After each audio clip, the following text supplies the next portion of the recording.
Olá pessoal, vamos falar hoje de linguagens livre de contexto. A gente viu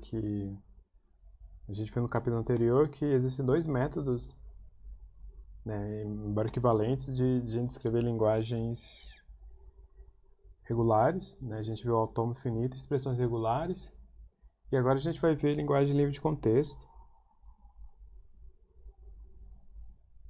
que agora a gente consegue escrever linguagens não regulares, Então aqui a gente vai ver gramática livre de contexto, que é bem mais poderoso do que simplesmente fazer autômato, E o que a gente consegue fazer, vou dar um exemplo de uma gramática livre de contexto. Suponha que a gente tem uma gramática livre de contexto, eu vou chamar essa gramática de G. Eu vou ter uma variável A, que eu vou ter um símbolo, um caractere. Outra variável A, 1. Essa primeira linha é o início. Tenho A, B, e eu tenho um outro caractere aqui. E a gente viu que com isso aqui a gente consegue, A gente consegue montar uma árvore sintática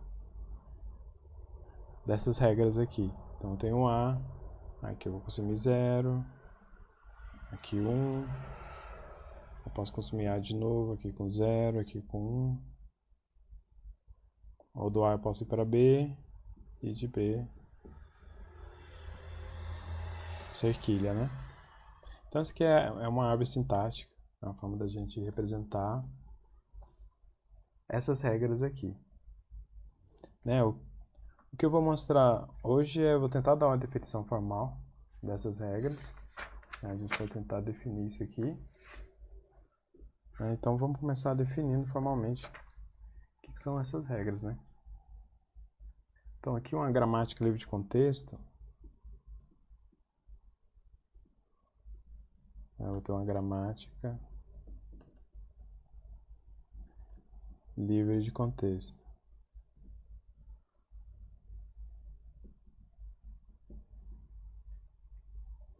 Aí essa gramática livre de contexto, ela vai ser... O que a gente vai ter agora vai ser uma 4-upla com V, o sigma, RS, onde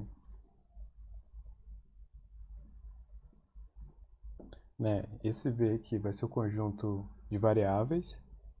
Esse V é o conjunto de variáveis.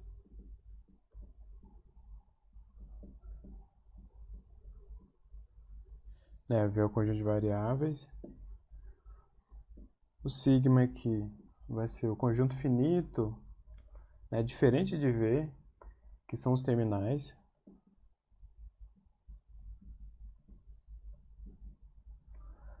Então, esse sigma vai ser os terminais, que a gente pode considerar como o nosso alfabeto. O 3 aqui, esse conjunto R é o conjunto de regras. Eu vou ter um conjunto finito de regras.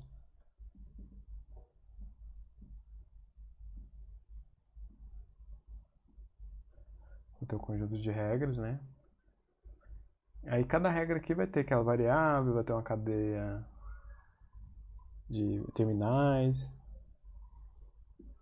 E por último aqui eu tenho um conjunto aqui, um conjunto S, que pertence,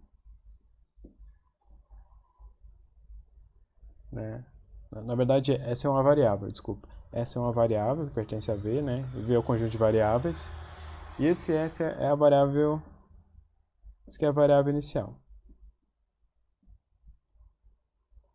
Variável inicial.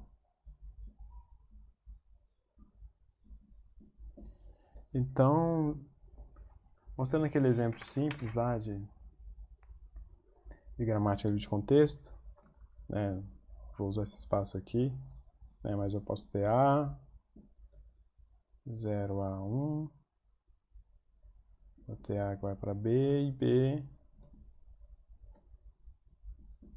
da cerquilha aqui, né? Então isso aqui são as regras, né?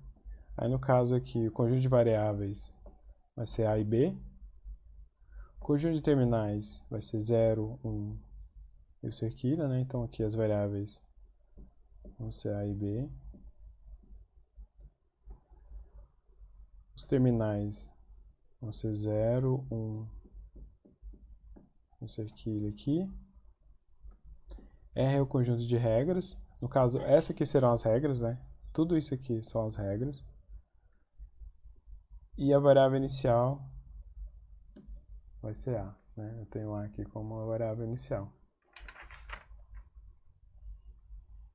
Então, para isso, né, se a gente olhar isso aqui, a gente vai conseguir descrever uma linguagem, né? G aqui, a linguagem gerada por essa gramática livre de contexto G, né? A gente já viu que é a linguagem 0,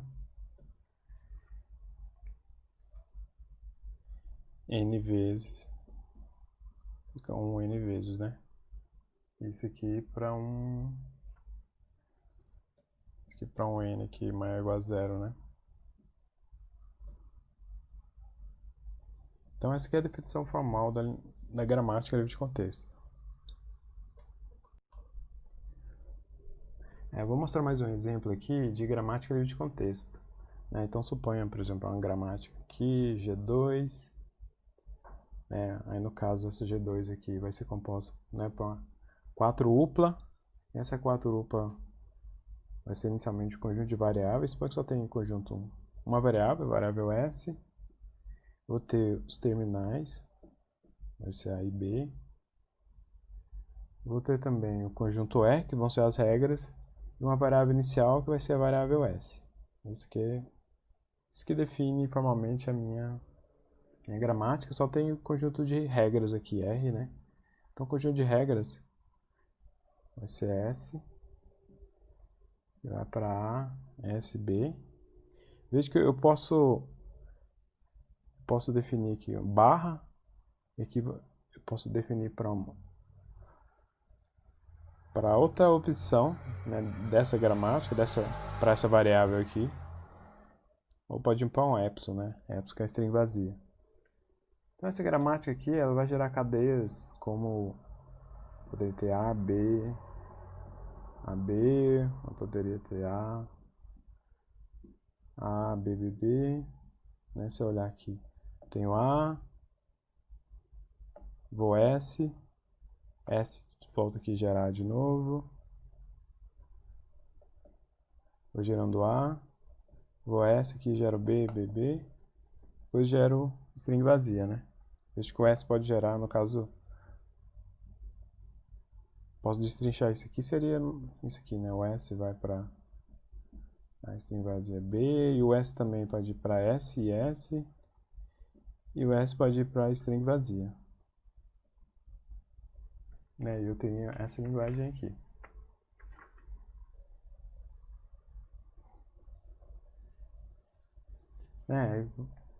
Tive um outro exemplo de string que eu poderia montar a partir dessa linguagem. Posso ter A,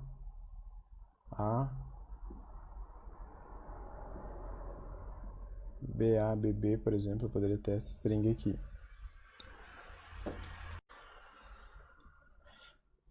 Então, para essa, a gente pode montar essa string aqui, a gente pode, para entender melhor, podemos montar a gramática para essa string. Então, por exemplo, deixa eu colocar isso aqui para pegar mais espaço. S, ASB, SS e string vazia. Então, por exemplo, para essa string aqui, eu vou ter A, BA, BB. Então, como que essa gramática aqui pode chegar nessa string? Por exemplo, eu tenho S, que vai para ASB, né? Então eu teria aqui S, que vai para A, SB, E aqui eu tenho AB e AB, né? Então eu tenho S. Vejo que S vai para SS. Então, esse S aqui, ele pode ir para SS. Aí aqui eu tenho um S, esse S pode ir para A, um S e um B. Vou tirar esse aqui. E esse S também pode ir para A, por um S e um B, né? E vejo que esse S ele pode ir para a string vazia, né? Então ele pode ir para a string vazia aqui, né? A gente pode ter uma string vazia entre A e B, né? Então, dada essa regra aqui, dada essa gramática, eu posso também construir essa string.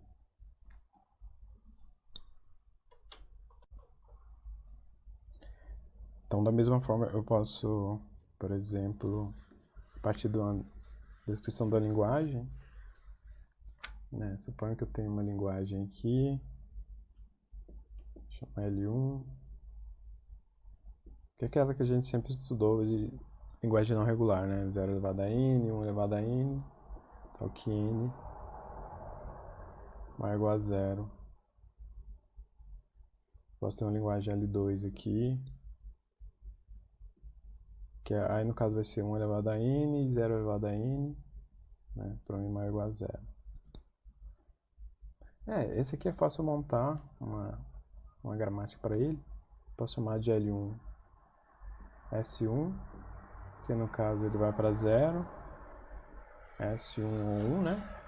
Ou ele pode ir para string vazia.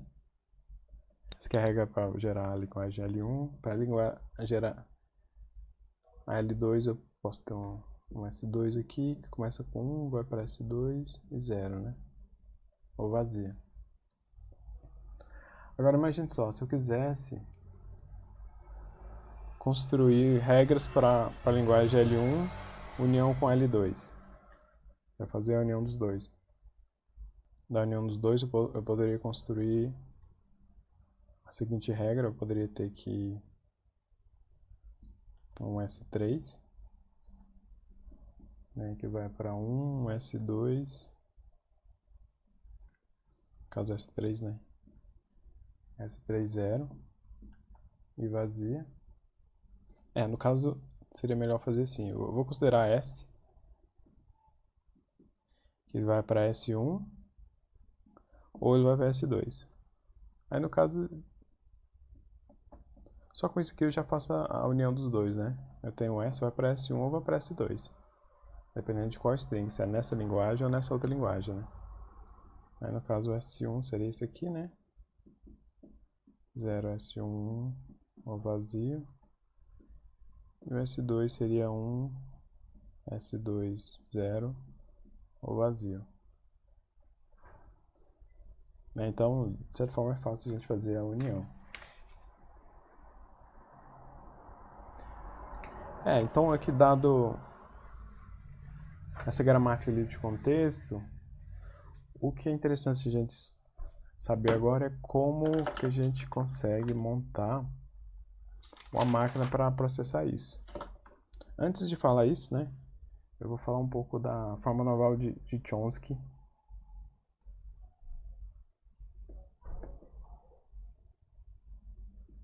A forma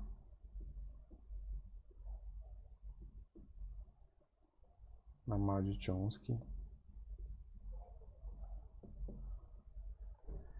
Então, quando a gente trabalha com linguagem livre de contexto, né, é conveniente a gente ter uma forma padrão, né, uma forma simplificada e uma forma mais simples. E o pessoal mais usa é essa forma aqui, forma normal de Chomsky. Então, ela é útil quando a gente quer dar algoritmo para trabalhar com essa forma aqui, né? Suponha que a gente quer trabalhar com algoritmo, a gente quer dar como entrada essas regras para um algoritmo. E se a gente conseguir normalizar e padronizar, vai ficar mais fácil. Então, o que que essa forma normal de Chomsky? Vou só apresentar a definição. E a definição é simples, né? Então, para uma gramática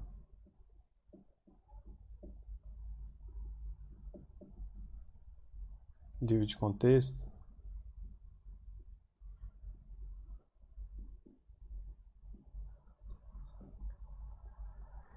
né? Então essa gramática ela vai estar na forma normal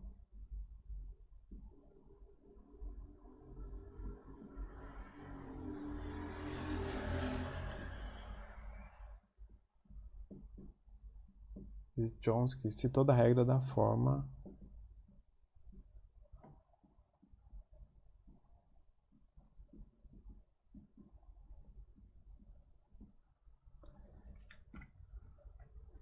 ela é da seguinte forma. Eu vou ter A, uma variável. Então, ou eu vou ter uma variável relacionando outras variáveis, ou vou ter uma variável com terminal, né? Onde A aqui é um terminal e A, B e C são quaisquer variáveis, né? Exceto B e C, que não são variáveis iniciais. A gente também pode permitir uma regra, né? Uma variável. A gente permite uma variável, por exemplo, inicial, está associada com a string vazia aqui. Mas uma gramática de Chomsky é uma gramática que sempre, cada linha vai estar nesse formato, né? Ou a variável vai estar apontando para outras variáveis, ou a variável está apontando só para um terminal.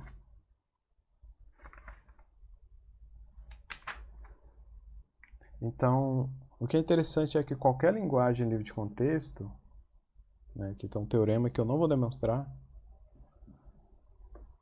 né, eu não vou muito aprofundar na parte de gramática livre de contexto, mas tem um teorema que fala que qualquer linguagem livre de contexto ela é gerada por uma gramática livre de contexto na forma normal de Chomsky. Então, qualquer linguagem livre de contexto, né, deixa eu apagar aqui só apresentar esse teorema, né? Vou apresentar, mas não vou provar, né? A prova está... Essas demonstrações de linguagem livre de contexto é mais complicada do que a gente viu nas demonstrações de autômato. E não vou estender muito nessa prova, né? Mesmo porque o livro mesmo ele não estende muito nessas demonstrações. Mas é bom a gente saber um teorema que fala o seguinte, né? Que qualquer linguagem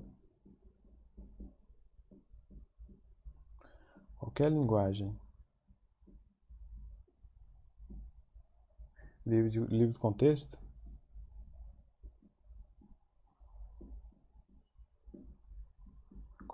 livre de contexto é gerada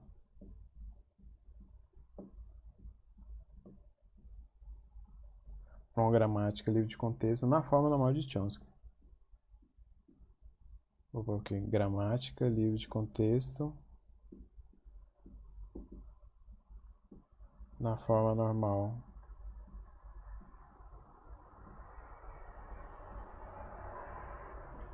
de Chomsky. Né? Então isso aqui é mais uma forma da gente simplificar e normalizar as gramáticas, as regras, né, que definem uma gramática livre de contexto.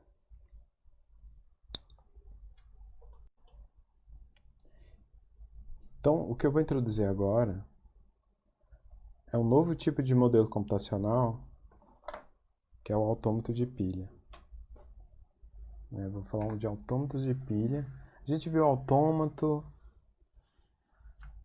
né? A gente consegue, de certa forma, autômato é uma máquina simples, né? Rústica ali. A gente tem um poder computacional de poder representar algumas linguagens. Só porque a gente viu que linguagens não regulares a gente não consegue representar com, né, computar num autômato finito não determinístico. E a questão é, né, a gente consegue fazer uma máquina que consegue computar autômato de pilha. A gente consegue fazer uma máquina que consegue computar essas linguagens livres de contexto. Então, com pilha. Por exemplo, a gente tinha aquela linguagem lá, 0 elevado a n, 1 elevado a n, né? Para n maior ou igual a 0. E a gente viu, ó, isso aqui é uma linguagem não regular. A gente não consegue fazer um autômato para computar isso.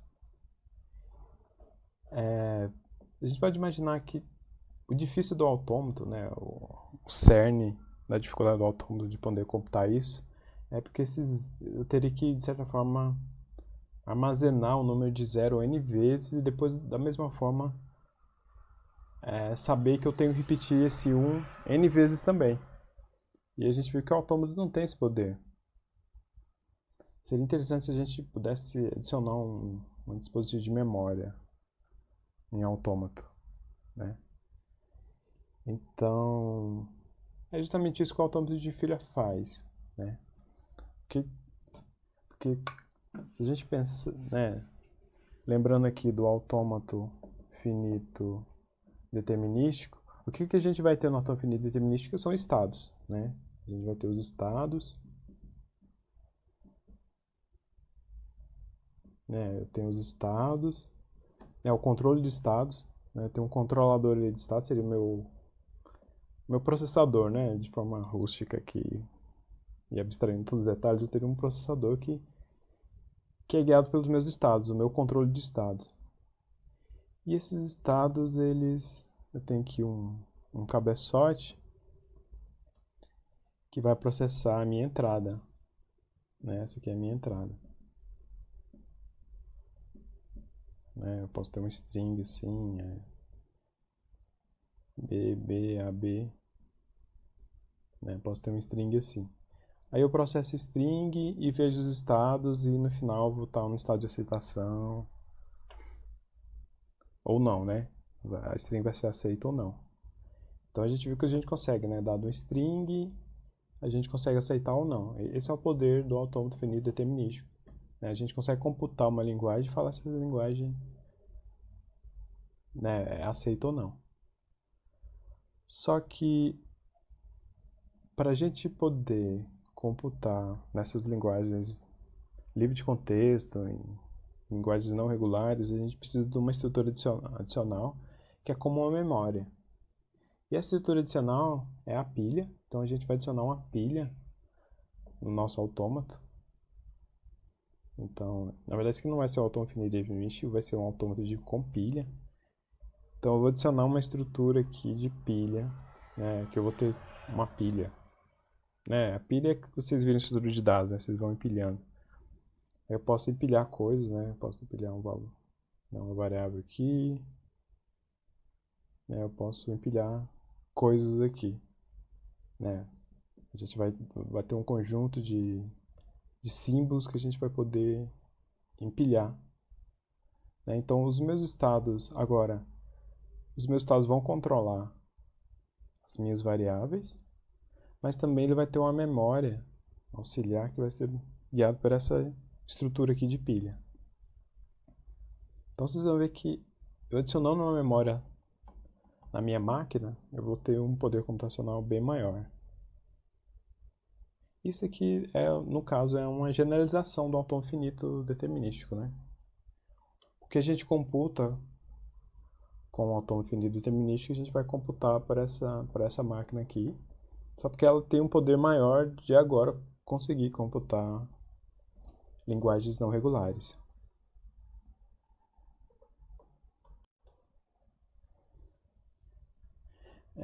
Vamos definir formalmente o que é um autômato com pilha. No caso aqui, um autômato com pilha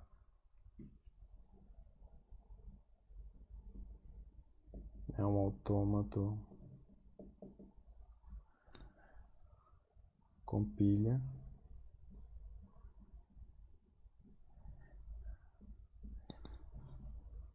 Aí no caso o autômato com pilha vai ser uma 6 dupla. E a 6 dupla vai ser dessa forma aqui, né? Eu vou ter um Q. Esse Q aqui vai ser o conjunto de estados. Vou ter um sigma aqui, que vai ser o alfabeto das strings de entradas, né? Vou ter também esse delta. Vou ter também essa variável aqui. Desculpa, isso aqui não é delta não, gama. Vou ter uma variável gama.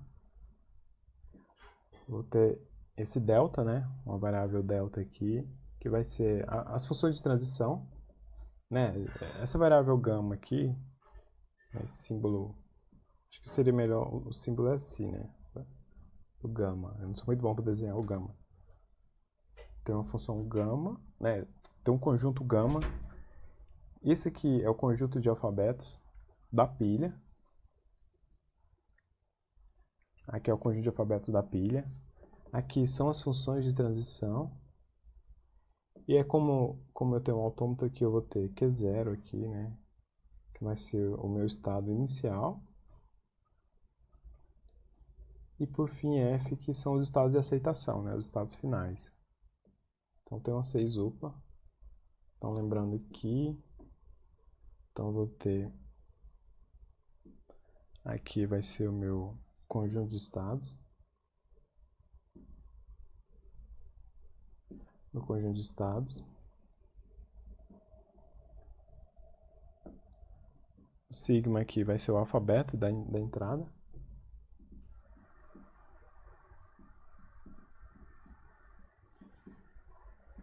Esse aqui é o alfabeto da entrada.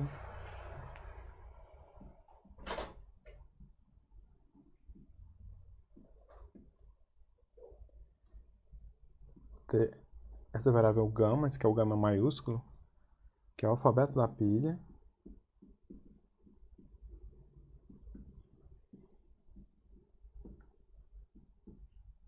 Esse que é o alfabeto da pilha. Aqui eu tenho o delta, que são as funções de transição.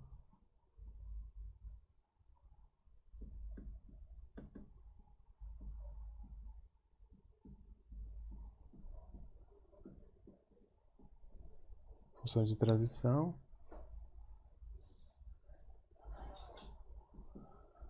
O quinto aqui é o estado inicial.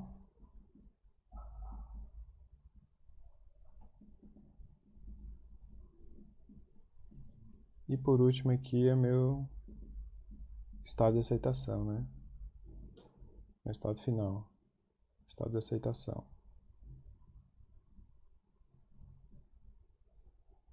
Temos que definir formalmente o meu autômato com pilha.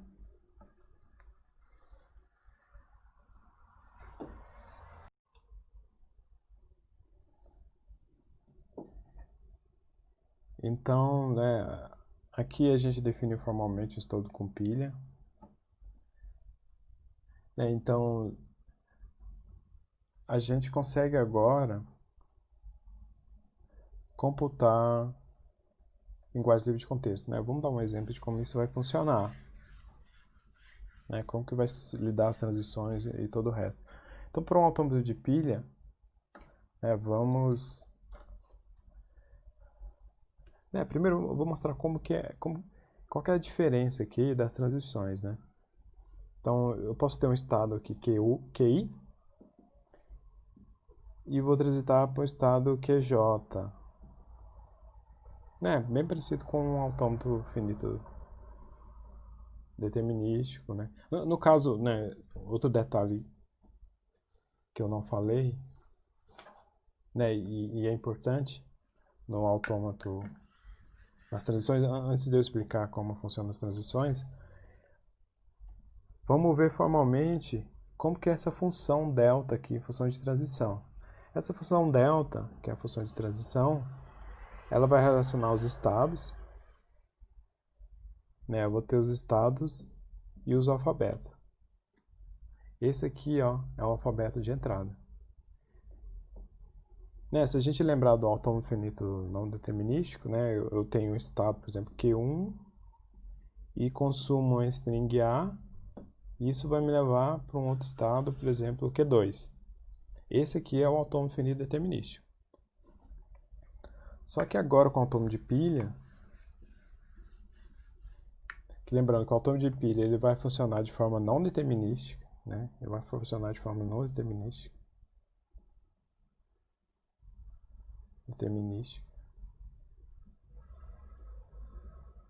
Ele vai funcionar de forma não determinística. E ele vai ter um conjunto de estados. E ele vai fazer, né, eu vou juntar um conjunto de estado, vou juntar um estado, um alfabeto. Só porque esse alfabeto eu vou considerar a string vazia, então esse aqui é o alfabeto considerando também a string vazia.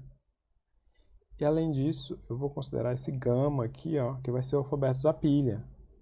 E na pilha também eu posso empilhar a string vazia. E isso vai me levar para o conjunto de estados e também vai me levar para um...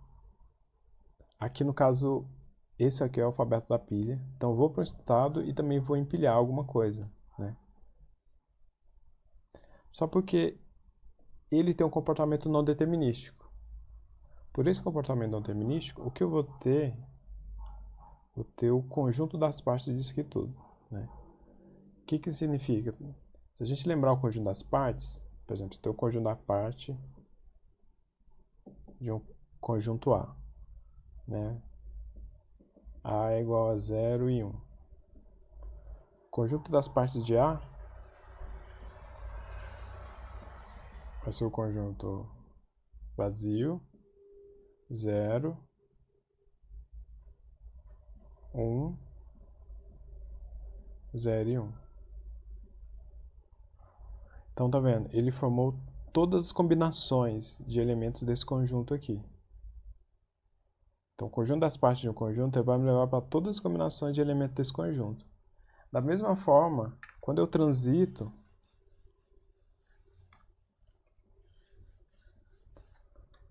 então, quando eu transitar aqui para essa combinação aqui, então, porque essa combinação aqui vai ser um estado, né? Eu vou ter, por exemplo, o estado QJ. Vou ter, por exemplo, um caráter que eu vou consumir, suponha que eu consuma A. Eu posso colocar alguma coisa na pilha, suponha que eu coloco alguma coisa X aqui na pilha. E isso vai me levar para um conjunto de estado,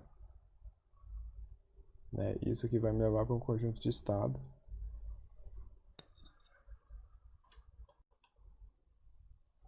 Então isso aqui vai me levar para um conjunto de estado. Por ser conjunto das partes, por exemplo, eu posso... Tá vendo que isso aqui vai combinar um estado, né? Eu poderia ir para um estado QJ e eu posso empilhar alguma coisa Y aqui. Ou eu poderia ir para um estado QJ e empilhar um X. Ou um Z, por exemplo. Então o que está falando? Ó? Uma transição vai me levar para um conjunto de estados. Isso aqui faz o meu autômato ser não determinístico, né? Então, de um estado ele pode ir para essa combinação ou para essa outra combinação, né? Essa é a grande diferença entre ser determinístico e não determinístico, né? Então, a gente sabe quando é determinístico, eu tenho um estado QI, isso vai me levar para um estado QJ, né? Escolhendo, né, consumindo alguma string. Quando é não determinístico, consumindo essa mesma string, eu posso ir para um estado QR, por exemplo. Eu poderia, deixa eu botar aqui em cima, poderia ir para um outro estado aqui, QR, consumindo essa mesma string. Então o que está falando? O QJ, esse QI, ele pode me levar para esse estado ou para esse. Então ele pode me levar para esse estado QJ ou para esse estado QR.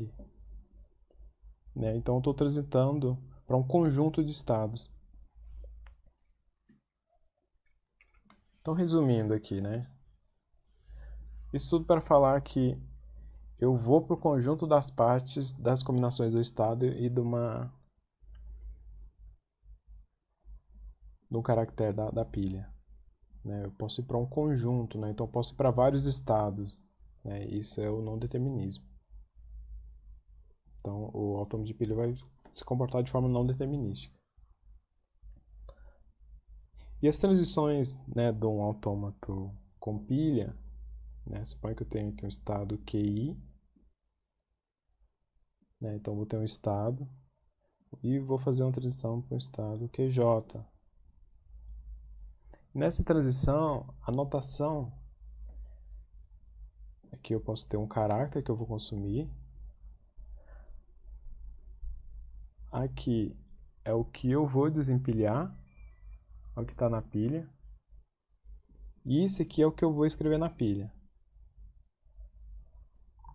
Né? Então, eu estou no estado QI. Aqui é o que eu vou consumir na string de entrada. Né? Eu estou no estado QI e para eu transitar para o estado QJ, eu tenho que consumir a string A. Eu tenho que ler na pilha. Desculpa, esse caractere A, né? Eu estou falando de string, mas é um caractere, né? Então eu estou no estado QI. Para eu transitar para o estado QJ, eu tenho que consumir o caractere A. Eu tenho que remover da pilha um B, né? Um caractere B, por exemplo. E depois empilhar um C. Eu poderia empilhar a string vazia, no caso eu não estou empilhando nada, né, na string. Ou eu poderia, por exemplo, né, eu li um caractere, não tirei nada da pilha, e empilhei nada da pilha e vou para o estado QJ. Né, eu poderia ler nada, empilhar nada e colocar nada na pilha e simplesmente pular direto para o estado J, né? Lembrando que o Epsilon aqui é uma string vazia. Né, eu poderia, né, consumir um caractere A, ler nada da pilha, né, no caso o que tiver na pilha não importa, e escrever na pilha um X, por exemplo. Né? Tá, vamos ver exemplo disso. Né? Vamos pegar uma linguagem e montar um autômato de pilha que a reconhece. Tá, vamos fazer a nossa linguagem regular aqui, simples, né? 0 elevado a n, 1 elevado a n, com n maior ou igual a 0, né? Então, por exemplo, eu quero fazer uma máquina que reconhece essa linguagem aqui. Quero fazer um autômato com pilha que reconhece essa linguagem. Uma coisa importante é que a pilha está vazia. Inicialmente ela está vazia. Mas eu preciso saber que a pilha, ela, em algum momento eu cheguei no final da pilha, né? Porque eu vou desempilhando as coisas e eu quero saber que eu cheguei no final dela. Então vai ter um caráter especial, esse S-cifrão aqui, que vai falar pra gente que a gente chegou no final da pilha. Então a gente vai processar a nossa máquina, quando a gente chegar nesse caráter aqui, falar, ó, a gente chegou no final da pilha, não tem mais nada na pilha, né? Porque se a gente lembrar, né, a gente tem os nossos estados, tem os estados aqui, a gente tem, né, uma entrada, né, tem string aqui de entrada e tem a pilha. Aí no fundo da pilha vai ter esse cifrão aqui, né? Já vai empilhando, mas no fundo da pilha sempre vai ter esse cifrão. E isso aqui é finito. Parece que a gente está trabalhando com coisas infinitas, que essa pilha tem capacidade infinita, e que essa entrada aqui também, né, é infinito. Não, né? Lembrando que a gente trabalha com autômato finito. Só porque no mundo teórico isso aqui é ilimitado, né?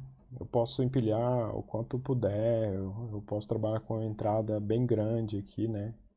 Pode ter uma string bem, né, bem grande, mas é limitado. Assim, é ilimitado, mas não é infinito. Né? Parece um conceito bem teórico, mas de certa forma a gente não vai restringir o tamanho da memória. Né? A gente não vai detalhar tanto a restringir o tamanho da memória, mas ela, de certa forma, ela é finita, né? É ilimitada, mas é finita, e da mesma forma para a entrada. Ela é ilimitada, mas ela é finita. Né? O autômato vai ser finito também. Né? A gente consegue fazer desenhar um autômato com infinitos estados, né? Então, Então, assim, a gente não trabalha com memória infinita, né? Mas, teoricamente, a gente não restringe o tamanho da memória da nossa máquina. Tá, então a primeira coisa que a gente tem que fazer é colocar esse cifrão aqui no fundo da pilha. Então, eu vou assumir o estado Q0, que é o estado inicial. Né? Eu tenho esse estado inicial aqui. E também vai ser o estado final, né? Porque pode ser que não tenha nada, né? Porque o n maior pode ser igual a zero, então isso aqui vai dar uma string vazia, né? Então ele pode vir parar aqui, string vazia vai ser aceito nessa linguagem aqui. Mas para eu transitar para um estado Q1, né? Eu vou ter um estado Q1 aqui, eu vou consumir nada, não vou ler nada da pilha, mas eu vou colocar esse cifrão aqui. Então eu estou colocando alguma coisa na pilha no fundo dela aqui, né? Eu estou colocando um cifrão. E se a gente olhar a linguagem, eu vou consumindo 0 n vezes, né? Então seria assim, se eu vou empilhar 0 n vezes, né? Então eu vou empilhando 0, vou empilhando 0, 0, vou empilhando. Aí ao que eu encontrar 1, eu vou tirando da pilha, vou desempilhando da pilha. Aí eu vou desempilhar até encontrar o S cifrão, né?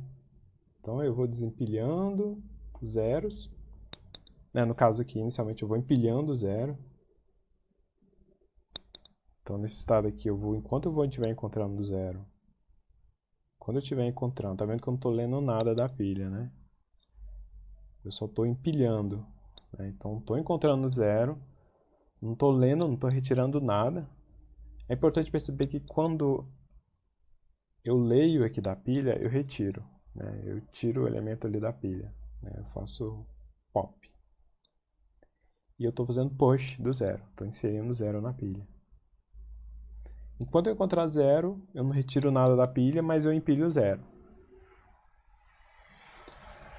Aí se eu encontrar um caractere 1, aí no caso eu vou tirar o zero da pilha, né?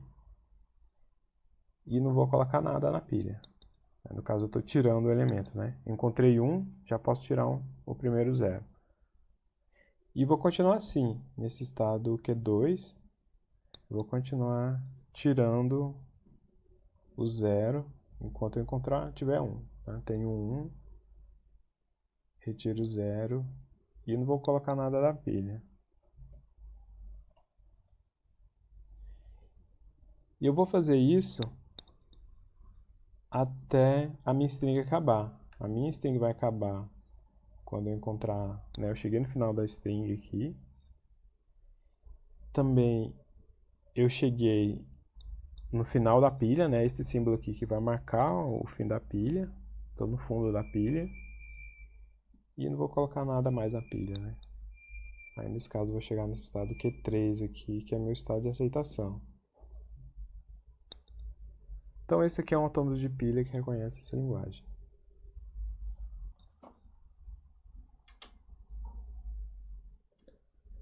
Vamos fazer agora, vamos fazer como exemplo, né? Eu tô seguindo o livro, estou fazendo os exemplos do livro, então qualquer dúvida vocês podem checar no livro. Eu recomendo fortemente olhar o livro. Inclusive os exercícios que eu estou usando são exercícios do livro, né? O livro do Michael Sipser, a Introdução à Teoria da Computação.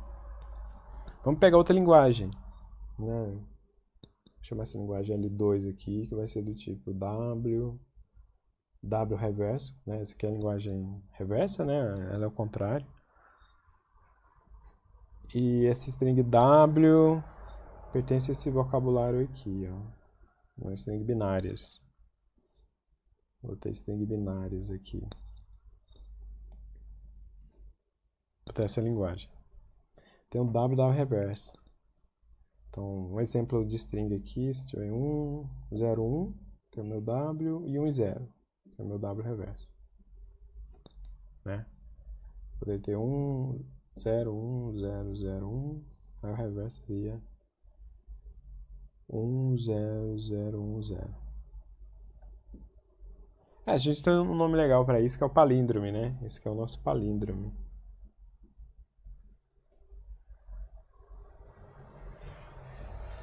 Esse aqui é o nosso palíndrome, que dá para montar um monte de coisa legal que o pessoal brinca, montando string palíndromes. E olha que interessante, vamos fazer uma máquina que reconhece palíndromes. Reconhece linguagens onde as strings são palíndromes. Com o átomo de pilha a gente já tem esse poder, né? A gente já vai conseguir fazer isso. Então vai ser o seguinte, né? Inicialmente vou ter um estado aqui que é 0, que uma string vazia, ela pode ser palíndrome, então o estado inicial também é o estado de aceitação. Inicialmente eu vou para um estado Q1 aqui, mas ao mesmo tempo eu vou empilhar esse cifrão. Então já estou marcando aqui o final da pilha. E aí o que eu vou fazer? Lembrando que o meu caráter aqui, né, o meu vocabulário é 0 ou 1, né? Então, um string binário. Então, se eu encontrar 0, eu vou empilhar 0. Se eu encontrar 1, eu vou empilhar 1. Enquanto estiver nesse W. Aí depois, quando eu for para o WR, se eu encontrar 0, eu vou desempilhar 1. E se eu encontrar 1, vou desempilhar R. Então vai ser da seguinte forma, né? Então, se eu encontrar 0, eu não vou consumir nada da minha pilha, mas eu vou empilhar 0. E se eu encontrar 1, não vou consumir nada aqui, não vou tirar nada da pilha e vou empilhar 1. E aqui eu vou transitar com vazio, vazio e não vou colocar nada. Então eu vou transitar sem nada para Q2. Tá vendo que eu não vou consumir nada da string, não vou remover nada da pilha e nem inserir nada na pilha. E aqui que eu vou começar a desempilhar, né? Eu vou ter que desempilhar na mesma ordem que reversa, que eu empilhei, né? Justamente para eu encontrar essa parte reversa aqui.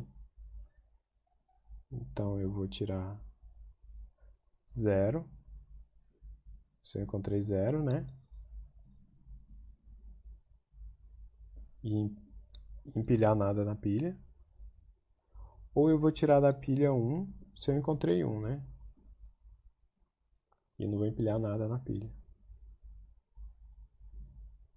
E depois se eu chegar no final da string, né, eu vou para o estado aqui Q3, que é o estado final, né? Aí para esse estado, eu cheguei no final da string, tem string vazia. Cheguei aqui no fim da pilha e não vou colocar nada na pilha. Então esse aqui é um autômato. O que vocês podem estar pensando é como que eu vou saber nesse momento aqui, à medida que eu vou ter uma string assim, né? 0, 1, 1, 0. Esse aqui é o W. Aí o reverso dela, né? Deixa eu fazer aqui. O reverso dela que é 1, 0, 1, 1, 0. Esse aqui é o W reverso. Esse aqui é o W e esse aqui é o W reverso. Esse aqui é o W reverso e esse aqui é o W. Em que momento, ó, eu vou ler 0 e vou empilhar 0, né? Eu leio 0 aqui, né, que vai estar minha pilha. Leio 0, empilho 0, leio 1, empilho 1, empilho 1, depois empilho 0. Então, nesses estados aqui eu vou empilhando. E aqui eu vou removendo a pilha, né? Encontrei 0, encontrei 1. No caso tem 1 aqui também, né? Encontrei 0, 1, 0 e 1, né? Aí aqui, encontrei 1, tirei 1 da pilha. Encontrei 0, tiro 0 da pilha. Encontrei 1, tirei 1 da pilha. Depois encontrei 0, tirei 0, né? E lembrando que no final da pilha está o S cifrão. A questão é como que a máquina vai saber em que momento ela transitar. Na verdade, a máquina vai fazer isso porque isso aqui é uma máquina não determinística, né? A gente pode pensar que, de certa forma mágica, ela vai saber que, que esse próximo 1 ele vai transitar para esse outro estado. Mas falar mágico é um pouco forçado, mas essa é a condição não determinística, né? Existe. Mas a gente pode pensar também que para cada computação possível eu estaria instanciando máquinas paralelas, né? Então, por exemplo, para eu computar, quando eu computo 0 para transitar do Q1 e manter em Q1, eu tenho uma instância dessa máquina. Mas eu poderia transitar a partir dessa string para esse outro estado aqui. Aí eu criaria uma outra instância dessa máquina. Só porque no momento que ele tentasse ler esse outro caractere aqui, não ia dar certo, né? Porque ele não ia conseguir desempilhar esse 1, né? Porque não tem essa transição aqui disponível. Então a máquina vai travar, né? Travar não, ela não vai computar e aí ela vai parar, né? Assim, ela não vai executar. Então, para cada possibilidade existente nesse autômato, a gente pode imaginar como cada instância de computação sendo criada.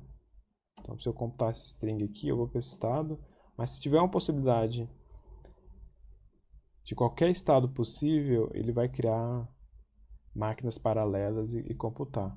Mas o importante é que em todas as máquinas possíveis, alguma chega no estado de aceitação.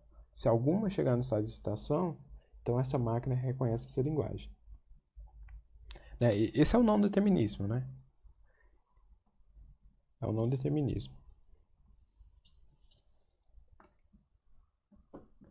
Então aqui a gente tem uma linguagem que reconhece... A gente tem uma máquina que reconhece essa linguagem, né? Então, o interessante aqui é que a gente a gente partiu de autômato finito determinístico, que a gente tinha um poder computacional, a gente podia reconhecer linguagens regulares, depois a gente viu que existem linguagens livres de contexto, que o autômato não reconhece, e agora a gente está estudando autômato de pilha, né, que são máquinas mais poderosas, e em seguida a gente vai estudar a máquina de Turing. Já adiantando um pouquinho a discussão, a gente vai estudar a máquina de Turing, que teoricamente ela tem o mesmo poder computacional do que qualquer dessas máquinas que a gente utiliza, né? Então a gente vai chegar numa máquina bastante poderosa aqui, que teoricamente tem o mesmo poder computacional. A gente pode processar qualquer coisa possível nessas máquinas modernas. E o que é interessante quando a gente chegar em máquina de Turing considerando que ela tem o mesmo poder computacional, a gente estudar o que realmente ela consegue computar ou não, né? E a partir disso a gente vai tirar conclusões de o que é possível computar e o que não é possível computar.